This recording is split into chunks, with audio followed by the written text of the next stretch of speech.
What's up, guys? Welcome back to another episode of the Bible Project, where we take a look at the stories in the Bible that help us live better lives today. And if you are new here, then make sure you click that subscribe button below so you don't miss any of our life-changing videos.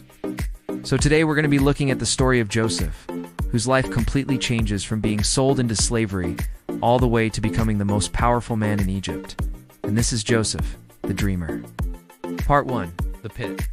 We are introduced to Joseph, the 11th son of Jacob, who was born to a man that already had 10 other sons. And when his father saw how much God loved Joseph more than all of his other sons, he made Joseph a special coat of many colors. And because of the favor that he received from his father, his brothers hated him. And one day his brothers were out tending to their flocks near the area of Dothan, and they saw Joseph coming towards them, and they conspired against him and said, "Look, this dreamer is coming. Come, let's kill him and throw his body into one of these pits. Then we can say that a wild animal devoured him." So they stripped him of his coat of many colors and threw him into a pit. As Joseph was sitting in the pit, it says that no water was flowing through it at that time. When his brothers saw that there was no water in the pit, they pulled off his coat and planned to dip it in blood and then take it to their father, saying, "See, Joseph's coat has been stained with blood." And when Jacob saw the blood, he believed that a wild animal had devoured Joseph and tore his clothes into pieces and mourned for his son. Then Joseph's brothers took the coat, dipped it in blood, threw it on the ground, and went to their father and told him what they thought they had seen. And Jacob believed them and despaired over his son. But really, this whole time, Joseph was being kept in a pit by his own brothers. Some people may hear this part of the story and be upset with Joseph's brothers, but honestly, it wasn't just them that were at fault. Jacob himself played a big role in causing this. When Jacob showed favoritism to Joseph more than any of his other sons, this set Joseph up for this situation. Jacob knew that his sons hated Joseph, yet he still sent him to check on his brothers in the same area where they plotted to kill him. I know this might be hard to believe, but God was actually behind Joseph's brothers hating him. And that's what we're going to talk about in Part 3. Part 2, the palace. So after Joseph's brothers had fooled their father and left him believing that Joseph was dead, they got into their old clothes, put the coat of many colors back on Joseph, and then sold him to some traveling merchants who happened to be headed to Egypt. The merchants took Joseph down to Egypt and sold him to Potiphar, an officer of Pharaoh, king of Egypt. And Joseph was a slave in Potiphar's house, but God blessed everything that he did, and so Potiphar gave him charge over his household. However, while Joseph was in his master's house, it says that the Lord did not bless the Egyptian official's wife, meaning that she didn't get along with Joseph. And one day she tried to seduce Joseph, but he refused. And when she wouldn't stop harassing him, he ran away. And as he was running, she grabbed a hold of his garment, tearing it, and called out for help. Then Joseph's master heard the commotion and came running. And when the woman saw her master, she accused Joseph of attacking her. And even though Joseph protested his innocence, the Egyptian ruler didn't believe him and put him in prison. While Joseph was in prison, he interpreted the dreams of two fellow prisoners, the cupbearer and the baker. He accurately predicted that the baker would be executed and the cupbearer would be restored to his position. And just like he said, the baker was executed and the cupbearer was returned to his position, but he forgot about Joseph and didn't mention him to anyone.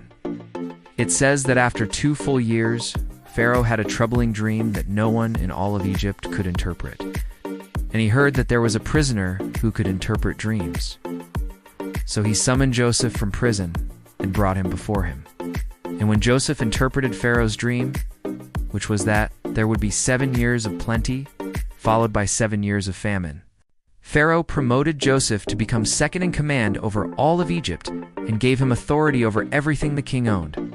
So Pharaoh said to Joseph, "Pharaoh dreamed, and behold, there is no one who can interpret the dream except you.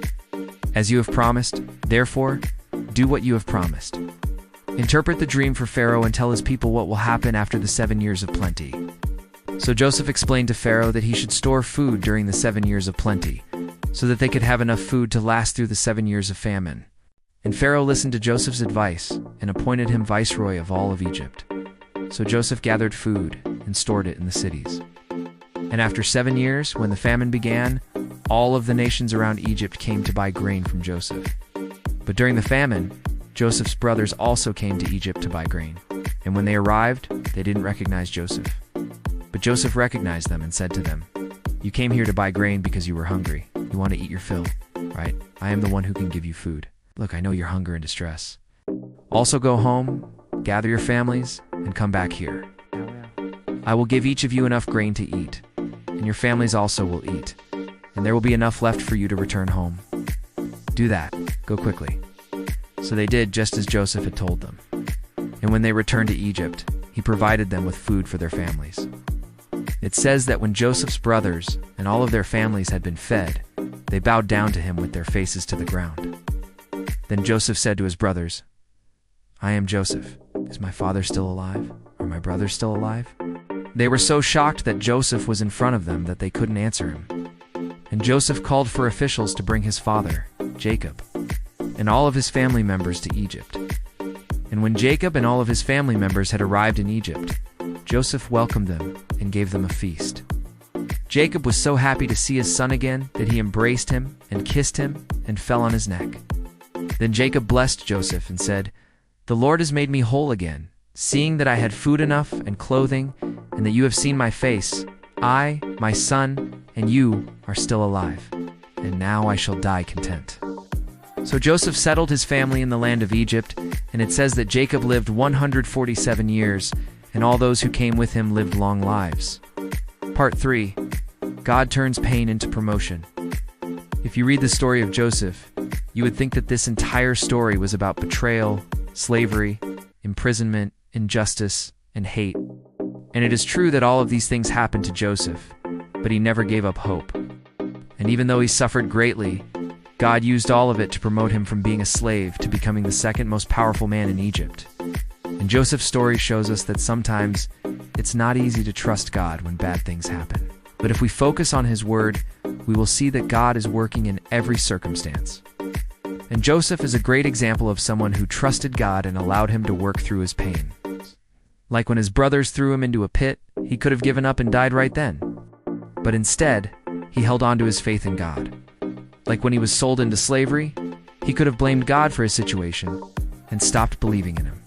But instead, he continued to trust in God, and God blessed everything he did. Even when he was falsely accused and thrown into prison, he still had faith that God was going to use everything for his good.